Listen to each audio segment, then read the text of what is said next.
దేవుడెలా ఉంటాడని ఎవరైనా అడిగితే మా అన్నలా ఉంటాడని అంటాను నేను.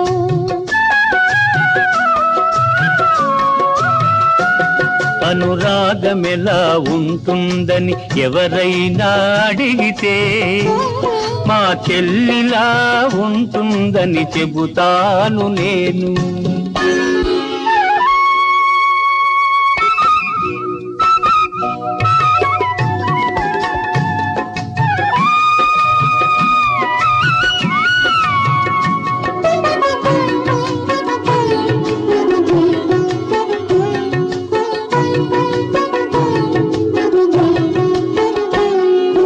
చెల్లెలున్న ఇల్లే సిరిమల్లె తోట, మా అమ్మలు చిరునవ్వే